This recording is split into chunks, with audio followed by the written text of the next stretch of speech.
Hi hello ಸ್ನೇಹಿತರೆ, ಎಲ್ಲರೂ ಹೇಗಿದ್ದೀರಿ? ತುಂಬ ಸೂಪರ್ ಆಗಿದ್ದೀರಿ ಅಂದ್ಕೊಂಡಿದ್ದೀನಿ ಸ್ನೇಹಿತರೆ. ನಾವು ಈ ದಿನ ಎಲೆಕ್ಟ್ರಿಕ್ ಬೈಕ್ ಅದರ ಬಗ್ಗೆ ಪೂರ್ಣವಾದ ಮಾಹಿತಿ ತಿಳಿತಾ ಹೋಗೋಣ ಸ್ನೇಹಿತರೆ. ಪೆಟ್ರೋಲ್ ಗಾಡಿಗಳನ್ನು ಈಗ ಕಡಿಮೆ ಆಗ್ತಾ ಇದೆ ಅಂತಲೇ ಹೇಳ್ಬೋದು. ನಾವು ರಸ್ತೆಗಳಲ್ಲಿ ಓಡಾಡ್ತಾ ಇರಬೇಕಾದಾಗ ಗಮನಿಸ್ತಾ ಇದ್ದರೆ ಎಲೆಕ್ಟ್ರಿಕ್ ವಿಗಳು ಜಾಸ್ತಿ ಆಗ್ತಾ ಇದೆ ಸ್ನೇಹಿತರೆ. ಪೆಟ್ರೋಲ್ ಗಾಡಿಗಳು ಯಾಕೆ ಕಡಿಮೆ ಆಗ್ತಾ ಇದೆ ಅಂತ ಗೊತ್ತಾಗಿದೆ. ಪೆಟ್ರೋಲ್ ಬೆಲೆ ಜಾಸ್ತಿ ಆಗ್ತಾ ಇದೆ. ಹಾಗೆ ಆ ಪೆಟ್ರೋಲ್ ಗಾಡಿಗಳನ್ನು ಬಳಕೆ ಮಾಡ್ತಾ ಮಾಡ್ತಾ ಪರಿಸರ ಮಾಲಿನ್ಯ ಆಗ್ತಾ ಇದೆ. ಹಾಗೆ ಯುದ್ಧಗಳು ನಡೆಯುವಂಥ ಸಂದರ್ಭದಲ್ಲಿ ಪೆಟ್ರೋಲು ಬೇರೆ ದೇಶದಿಂದ ಬರಬೇಕಾಗಿರೋದ್ರಿಂದ ಪೆಟ್ರೋಲ್ ಸಮಸ್ಯೆ ಆಗ್ತಾ ಇದೆ. ಇನ್ನು ಮುಂದೆ ಬರುವಂಥ ಫ್ಯೂಚರ್ನಲ್ಲಿ ಎಲ್ಲೆಲ್ಲೂ ಎಲೆಕ್ಟ್ರಿಕ್ ಬೈಕ್ ಇರ್ಬೋದು, ಎಲೆಕ್ಟ್ರಿಕ್ ಕಾರ್ ಇರ್ಬೋದು, ಎಲೆಕ್ಟ್ರಿಕ್ ಬಸ್ಗಳಿದ್ದಾವೆ. ನಾವು ಗಮನಿಸ್ತಾ ಇದ್ದೀವಿ, ನೋಡ್ತಾ ಇದ್ದೀವಿ. BTS ಬಸ್ಗಳು ಸಹ ಎಲೆಕ್ಟ್ರಿಕ್ ಬಸ್ಗಳಿದ್ದಾವೆ. ಹಾಗೆ ಕೆಲವೊಂದು ಪ್ರೈವೇಟ್ ಬಸ್ಗಳು ಸಹ ಎಲೆಕ್ಟ್ರಿಕ್ ಬಸ್ಗಳನ್ನು ಬಳಕೆ ಮಾಡ್ತಾ ಇದ್ದಾರೆ. ಯಾಕೆಂದರೆ ಈ ಪೆಟ್ರೋಲ್ ಅನ್ನುವಂತಹ ಈ ಒಂದು ಕಚ್ಚಾ ತೈಲ ನಮ್ಮ ಭಾರತ ದೇಶದಲ್ಲಿ ಸಿಗೋದಿಲ್ಲ, ಬೇರೆ ದೇಶದಿಂದ ತರಿಸ್ಕೊಬೇಕಾಗತ್ತೆ ಈ ರೀತಿ ಯುದ್ಧಗಳ ಸಂದರ್ಭದಲ್ಲಿ. ಹಾಗೆ ಮುಗಿದು ಹೋಗುವ ಸಂಪನ್ಮೂಲ ಅಂತಲೇ ಹೇಳ್ಬೋದು ಸ್ನೇಹಿತರೆ. ನಾವು ಈ ದಿನ ಈ ಎಲೆಕ್ಟ್ರಿಕ್ ಬೈಕ್ ಆದರೂ ಯಾವುದು, ಬೆಂಗಳೂರು ಮೂಲದ ಹಾಗೆ ಅತ್ಯಂತ ಕಡಿಮೆ ಬೆಲೆಗೆ ಸಿಗ್ತಾ ಇರುವಂತಹ ಈ ಎಲೆಕ್ಟ್ರಿಕ್ ಬೈಕ್ ಯಾವುದು, ಅದರ ಬಗ್ಗೆ ಪೂರ್ಣವಾದ ಮಾಹಿತಿ ತಿಳಿತಾ ಹೋಗೋಣ ಸ್ನೇಹಿತರೆ. ಸುಮಾರು ಈಗ ಬರ್ತಾ ಇರುವಂತಹ ಮಾಹಿತಿ ಪ್ರಕಾರ ಇದು ಸುಮಾರು 25 ದಿನಗಳಲ್ಲಿ ಸುಮಾರು 35,000 ಎಲೆಕ್ಟ್ರಿಕ್ ಬೈಕ್ಗಳು ಬುಕ್ ಆಗಿದೆ ಅಂತೆ. ಇದು ರಿಲೀಸ್ ಆದಂತಹ 25 ದಿನದಲ್ಲಿ 35,000 ಬೈಕ್ಗಳನ್ನು ಜನ ಮುಗಿಬಿದ್ದು ತೆಗೆದುಕೊತಾ ಇರೋದಾದರೂ ಯಾಕೆ ನೋಡೋಣ ಬನ್ನಿ ಸ್ನೇಹಿತರೆ. ಹಾಗೆ ಈ ಎಲೆಕ್ಟ್ರಿಕ್ ಬೈಕ್ ಬೆಲೆ ಎಷ್ಟಿದೆ, ಹಾಗೆ ಇದರ ಒಂದು ರೇಂಜ್ ಎಷ್ಟಿದೆ, ಅದ್ರ ಬಗ್ಗೆನೂ ತಿಳಿತಾ ಹೋಗೋಣ ಸ್ನೇಹಿತರೆ. ನೀವೇನಾದ್ರೂ ಫಸ್ಟ್ ಟೈಮ್ ನಮ್ಮ ವಿಡಿಯೋ ಚಾನಲ್ ನೋಡ್ತಾ ಇದ್ರೆ ಎಲ್ಲರೂ ಸಬ್ಸ್ಕ್ರೈಬ್ ಮಾಡ್ಕೊಳ್ಳಿ, ಲೈಕ್ ಮಾಡಿ, ಕಮೆಂಟ್ ಮಾಡಿ ಸ್ನೇಹಿತರೆ. ಈ ಒಬೆನ್ ಎಲೆಕ್ಟ್ರಿಕ್ ಬೈಕು ಬೆಂಗಳೂರು ಮೂಲದ್ದು. ಹಾಗೆ ಇದರ ಬೆಲೆ ಎಷ್ಟು, ರೇಂಜ್ ಎಷ್ಟು ನೋಡ್ತಾ ಹೋಗೋಣ ಸ್ನೇಹಿತರೆ. ಈಗ EV ಮಾರ್ಕೆಟ್ನಲ್ಲಿ ಬೂಮ್ ಆಗ್ತಾ ಇರೋದು ಈ ಪೆಟ್ರೋಲ್ ವರ್ಸಸ್ ಎಲೆಕ್ಟ್ರಿಕ್ ಬೈಕ್ಗಳು ಸ್ನೇಹಿತರೆ. ಒಂದು ಎಲೆಕ್ಟ್ರಿಕ್ ಬೈಕು ಹಾಗೆ ಒಂದು ಪೆಟ್ರೋಲ್ ಗಾಡಿನ ತೊಗೊಬೇಕು ಅಂದರೆ 1 ಲಕ್ಷದ ಮೇಲೆ ಇದೆ. ಆದರೆ ಈ ಒಂದು ಎಲೆಕ್ಟ್ರಿಕ್ ಬೈಕು 1,25,000 ರೂಪಾಯಿಗೆ ಸಿಗ್ತಾ ಇದೆ. ಅತ್ಯಂತ ಕಡಿಮೆ ಬೆಲೆ, ಹಾಗೆ ಅತ್ಯಂತ ಗುಣಮಟ್ಟದ. ಹಾಗೆ ಇದರ ಒಂದು ರೇಂಜನ್ನು ನೋಡ್ತಾ ಹೋದರೆ 180ರಿಂದ 187, ಒಂದು ಫುಲ್ ಚಾರ್ಜ್ ಮಾಡಿದ್ರೆ 180 ಕಿಲೋಮೀಟರ್ನಿಂದ 187 ಕಿಲೋಮೀಟರ್ ರೇಂಜನ್ನು ಕೊಡುವಂತಹ ಈ ಒಂದು ಎಲೆಕ್ಟ್ರಿಕ್ ಬೈಕ್ ಅಂತಲೇ ಹೇಳ್ಬೋದು ಸ್ನೇಹಿತರೆ. ಹಾಗೆ ಜನ ಎಲ್ಲ ಕೇಳ್ತಾ ಇರುವಂಥ ಪ್ರಶ್ನೆನೂ ಅಷ್ಟೇ. ಈಗ ಎಲೆಕ್ಟ್ರಿಕ್ ಬೈಕ್ ಏನು ಹೊಸದಾಗಿ ಏನು ಬರ್ತಾ ಇದ್ದಾವೆ, ರಸ್ತೆಗೆ ಇಳಿತಾ ಇದ್ದಾವೆ, ಮೊದಲು ಕೇಳೋಂಥ ಪ್ರಶ್ನೆ ಇದರ ಬೆಲೆ ಎಷ್ಟು, ಇದರ ರೇಂಜ್ ಎಷ್ಟು ಅಂತ ಸ್ನೇಹಿತರೆ. ಈಗಾಗಲೇ ಗೊತ್ತಾಗಿದೆ ನಿಮಗೆ, ಇದರ ಬೆಲೆ 1,25,000.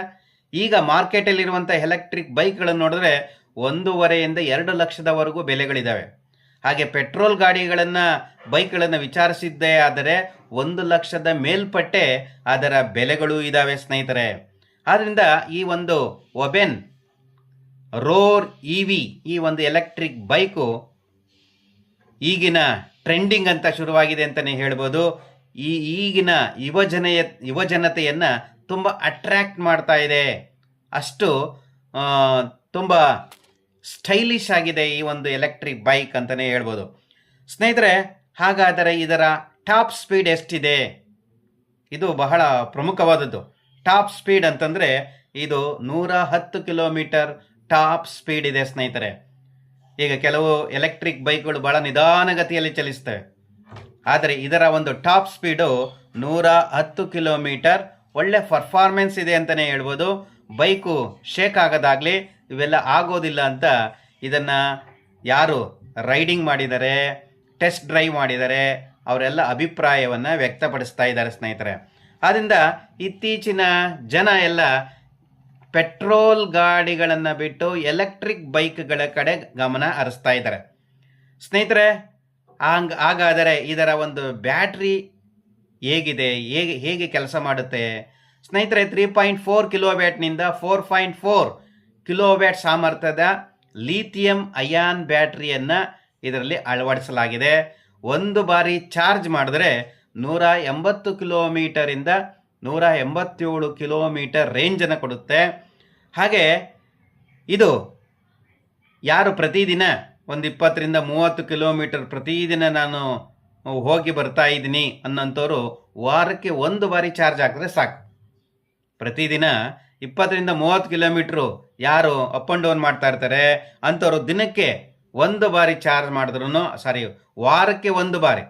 ಕೆಲವರು ಏನು ಇತ್ತೀಚೆಗೆ ಬಂದಿರುವಂತಹ ಬೈಕ್ಗಳೆಲ್ಲ 2 ದಿನಕ್ಕೆ 1 ದಿನಕ್ಕೆ ಚಾರ್ಜ್ ಮಾಡ್ತಲೇ ಇರಬೇಕಾಗುತ್ತೆ. ನೋಡಿ, ಇದು ನೀವು 7 ಡೇಸ್ಗೆ 20ರಿಂದ 30 ಕಿಲೋಮೀಟರ್ ಪ್ರತಿದಿನ ನೀವು ಓಡಾಡ್ತಾ ಇದ್ದೀರಿ ಅಂದರೆ, ಅಪ್ ಆ್ಯಂಡ್ ಡೌನ್ ಮಾಡ್ತಾ ಇದ್ದೀರಿ ಅಂದರೆ 7 ಡೇಸ್ಗೆ ಅಥವಾ ಒಂದು ವಾರಕ್ಕೆ ಒಂದು ಬಾರಿ ಚಾರ್ಜ್ ಹಾಕಿದ್ರೆ ಸಾಕಾಗತ್ತೆ. ಹಾಗಾದರೆ ನಾವು ಬೇರೆ ದೂರದ ಪ್ಲೇಸ್ಗಳಿಗೆ ಹೋಗಬೇಕಾಗತ್ತೆ. ಇದರ ಚಾರ್ಜಿಂಗ್ ವ್ಯವಸ್ಥೆ ಹೇಗಿದೆ, ಫಾಸ್ಟ್ ಚಾರ್ಜಿಂಗ್ ಇದೆಯಾ, ಹೇಗೆ ಅನ್ನೋದನ್ನು ತುಂಬ ಜನ ಪ್ರಶ್ನೆ ಮಾಡ್ತಾ ಇರ್ತಾರೆ. ಸ್ನೇಹಿತರೆ, ಇದು ಚಾರ್ಜಿಂಗ್ 80% ಚಾರ್ಜ್ ಆಗಬೇಕಂದ್ರೆ 5 ಗಂಟೆ ಬೇಕು. ಫುಲ್ ಚಾರ್ಜ್ ಆಗಬೇಕಂದ್ರೆ 7 ಅವರ್ಸ್ ಬೇಕು. ಅಂದರೆ ನೀವು ಸಂಜೆ ರಾತ್ರಿ 10 ಗಂಟೆಗೆ ಬಂದರೆ ಅಥವಾ ರಾತ್ರಿ 9 ಗಂಟೆ ಬಂದರೆ ನೀವು ಬೆಳಗ್ಗೆ ಆಗೋಷ್ಟೊಳಗೆ ಫುಲ್ ಗಾಡಿ ರೆಡಿ ಇರುತ್ತೆ, ಚಾರ್ಜಿಂಗ್ ಆಗಿರುತ್ತೆ. ಸ್ನೇಹಿತರೆ, ಒಂದು 80% ಬೇಗ ಆಗಬೇಕು, ನಮಗೆ ಚಾರ್ಜು ಬೇಗ ಹೋಗಬೇಕು, ಇನ್ನೊಂದು ಕಡೆ ಪ್ರಯಾಣ ಮಾಡಬೇಕು ಅಂತಂದರೆ ಫಾಸ್ಟ್ ಚಾರ್ಜಿಂಗು ಸಹ ಸಪೋರ್ಟ್ ಮಾಡುತ್ತೆ. 90 ನಿಮಿಷದಲ್ಲಿ ನಿಮಗೆ 80% ಅಷ್ಟು ಚಾರ್ಜ್ ಆಗುತ್ತೆ ಸ್ನೇಹಿತರೆ.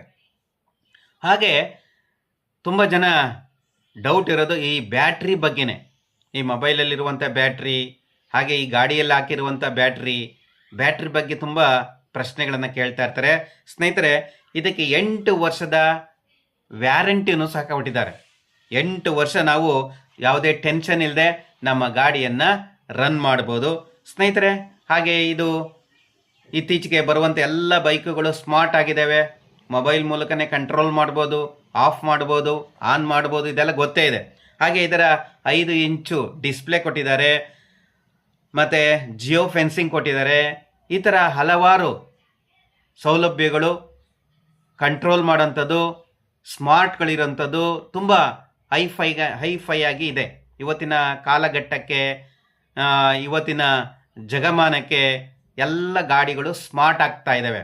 ಈಗ ಕಾರ್ಗಳಲ್ಲಿರ್ಬೋದು, ಬೈಕುಗಳಲ್ಲಿರ್ಬೋದು, ಎಲ್ಲ ಸಹ ಸ್ಮಾರ್ಟ್ಗಳ ಆ ಒಂದು ಫ್ಯೂಚರ್ಸು ತುಂಬಾ ಇದೆ ಅಂತಲೇ ಹೇಳ್ಬೋದು. ಸ್ನೇಹಿತರೆ, ಈ ಒಂದು ಎಲೆಕ್ಟ್ರಿಕ್ ಬೈಕ್, ನೀವೇನಾದರೂ ಎಲೆಕ್ಟ್ರಿಕ್ ಬೈಕ್ ತೊಗೊಂಡಿದ್ರೆ ಯಾವ ಬೈಕ್ ತೊಗೊಂಡಿದ್ದೀರಾ? ಹಾಗಾದರೆ ನೀವು ಯಾವ ಎಲೆಕ್ಟ್ರಿಕ್ ಬೈಕನ್ನು ಖರೀದಿ ಮಾಡಬೇಕು ಅಂತ ನೀವು ಅಂದ್ಕೊತಾ ಇದ್ದೀರಾ? ದಯವಿಟ್ಟು ಕಮೆಂಟ್ ಮಾಡಿ. ಈ ಒಂದು ಎಲೆಕ್ಟ್ರಿಕ್ ಬೈಕ್ ಬಗ್ಗೆ ನಿಮ್ಮ ಅನಿಸಿಕೆಗಳೇನು, ಅಭಿಪ್ರಾಯಗಳೇನು, ದಯವಿಟ್ಟು ಕಮೆಂಟ್ ಮಾಡಿ. ಹಾಗೆ ನಮ್ಮ ವಿಡಿಯೋ ಚಾನಲನ್ನು ನೋಡ್ತಾ ಇದ್ದಾರೆ ಫಸ್ಟ್ ಟೈಮ್, ಎಲ್ಲರೂ ಸಬ್ಸ್ಕ್ರೈಬ್ ಮಾಡ್ಕೊಳ್ಳಿ.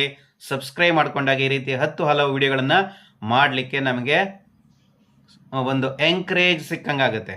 ದಯವಿಟ್ಟು ಎಲ್ಲರೂ ನಮ್ಮ ಚಾನಲನ್ನು ಸಬ್ಸ್ಕ್ರೈಬ್ ಮಾಡ್ಕೊಳ್ಳಿ. ಈ ಎಲೆಕ್ಟ್ರಿಕ್ ಬೈಕ್ನ ಬಹಳ ವಿಶೇಷತೆ ಏನು ಅಂತಂದರೆ, ನಾನು ಗಮನಿಸಿದ್ದು ಒಂದು ರೇಂಜ್, ಇದು ಬಹಳ ಮುಖ್ಯ ಆಗುತ್ತೆ. 180 ಕಿಲೋಮೀಟರ್ ರೇಂಜನ್ನು ಕೊಡುತ್ತೆ. ಅಂದರೆ ನಮ್ಮ ಊರಿಗೆ ಹೋಗಿ ವಾಪಸ್ ಬರ್ಬೋದು, ಮತ್ತೆ ಮಧ್ಯದಲ್ಲಿ ಎಲ್ಲೂ ಚಾರ್ಜ್ ಹಾಕಂಗೇ ಇಲ್ಲ. ಸುಮಾರು ನಮ್ಮ ಊರು ಒಂದು 60 ಕಿಲೋಮೀಟರ್ ದೂರದಲ್ಲಿದೆ. 60 ಕಿಲೋಮೀಟರ್ ದೂರದಲ್ಲಿದೆ ಅಂದರೆ ನಾವು ಹೋಗಿ ಬರ್ಬೋದು ವಾಪಸ್. ಈ ರೀತಿ ಒಂದು ಅವಕಾಶ ಇದೆ ಈ ಎಲೆಕ್ಟ್ರಿಕ್ ಬೈಕು. ಹಾಗೆ ಇನ್ನೊಂದು ಎರಡನೇದು ನನಗೆ ಇಷ್ಟ ಆಗಿದ್ದೆ ಬೆಲೆ. ನೋಡಿ, ಯಾವುದೇ ಎಲೆಕ್ಟ್ರಿಕ್ ಬೈಕನ್ನು ತೊಗೊಬೇಕು ಅಂದರೆ ಇವತ್ತೆಲ್ಲ 1.5 ಲಕ್ಷದ ಮೇಲಿದ್ದಾವೆ. ಆದರೆ ಇದರಲ್ಲಿ 1,25,000 ರೂಪಾಯಿಗೆ ಎಲೆಕ್ಟ್ರಿಕ್ ಬೈಕ್ ಸಿಗ್ತಾ ಇದೆ. ಹಾಗೆ ಈ ಒಂದು ಬೈಕು ಟಾಪ್ ಸ್ಪೀಡನ್ನು ನೋಡಿದಾಗ 110 ಕಿಲೋಮೀಟರ್ ಟಾಪ್ ಸ್ಪೀಡ್ ಇದೆ. ಇದು ನನಗೆ ತುಂಬ ಇಷ್ಟ ಆಯಿತು. ಟಾಪ್ ಸ್ಪೀಡು 110 ಇದೆ. ಆಮೇಲೆ ಈ ಗಾಡಿ ಏನು ಸ್ಪೀಡ್ ಬ್ರೇಕರ್ಗಳನ್ನು, ಹಂಪ್ಸ್ಗಳನ್ನು ಏನು ಹಾಕಿರ್ತಾರೆ, ಆ ಹಂಪ್ಸ್ಗಳಿಗೆ ಟಚ್ ಆಗೋದಿಲ್ಲ. 200 mm ಅದರ ಒಂದು ಹೈಟನ್ನು ಕೊಟ್ಟಿದ್ದಾರೆ. ಯಾವುದೇ ಈ ಒಂದು ಹಂಪ್ಸ್ಗಳಲ್ಲಿ ಟಚ್ ಆಗೋದಾಗಲಿ ಇದೆಲ್ಲ ಒಂದು ಹೈಫೈ ಆಗಿ ಒಂದು ಒಳ್ಳೆ ಹೈಟಲ್ಲಿ ಕೊಟ್ಟಿರೋದ್ರಿಂದ ನಮ್ಮ ಗಾಡಿಗಳು ಕುದುರೆ ಥರ ಹೋಗುತ್ತೆ ಅಂತಲೇ ಹೇಳ್ಬೋದು ಸ್ನೇಹಿತರೆ. ಹಾಗೆ ಇದರ ಬ್ಯಾಟ್ರಿ ವ್ಯಾರಂಟಿ 8 ವರ್ಷ ಕೊಟ್ಟಿದ್ದಾರೆ. ಇದು ಸಖತ್ ಇಷ್ಟ ಆಗುವಂತಹ ಒಂದು ವಿಷಯ ಅಂತಲೇ ಹೇಳ್ಬೋದು. 8 ವರ್ಷದವರೆಗೆ ನಮಗೆ ಯಾವುದೇ ಟೆನ್ಷನ್ ಇರೋದಿಲ್ಲ ಸ್ನೇಹಿತರೆ. ಈ ರೀತಿ ಹಲವು ಹಾಗೆ ತುಂಬ ಸ್ಮಾರ್ಟ್ ಇದೆ. ಈಗ ಯಾವುದೇ ಎಲೆಕ್ಟ್ರಿಕ್ ತೊಗೊಂಡ್ರೂ ಈಗ ನಮಗೆ ಮೊಬೈಲ್ ಮೂಲಕ ಕಂಟ್ರೋಲ್ ಮಾಡೋದಿರ್ಬೋದು, ಅದರ ಜಿಯೋ ಫೆನ್ಸಿಂಗ್ ಇರ್ಬೋದು, ಡಿಸ್ಪ್ಲೇ ಇರ್ಬೋದು, ಈ ರೀತಿ ಹಲವು ನಮ್ಮ ಗಾಡಿ ಸ್ಮಾರ್ಟ್ ಆಗಿದೆ ಸ್ನೇಹಿತರೆ. ಇದರ ಬಗ್ಗೆ ನಿಮಗೆ ಏನಿಸ್ತಾ ಇದೆ ದಯವಿಟ್ಟು ಕಮೆಂಟ್ ಮಾಡಿ. ವಿಡಿಯೋ ನೋಡ್ತಾರೆ ಎಲ್ಲರೂ ನಮ್ಮ ಚಾನಲನ್ನು ಸಬ್ಸ್ಕ್ರೈಬ್ ಮಾಡ್ಕೊಳ್ಳಿ. ಮುಂದಿನ ಎಪಿಸೋಡಲ್ಲಿ ಮತ್ತೆ ಭೇಟಿಯಾಗೋಣ. ಎಲ್ಲರಿಗೂ ಧನ್ಯವಾದ. Thank you so much.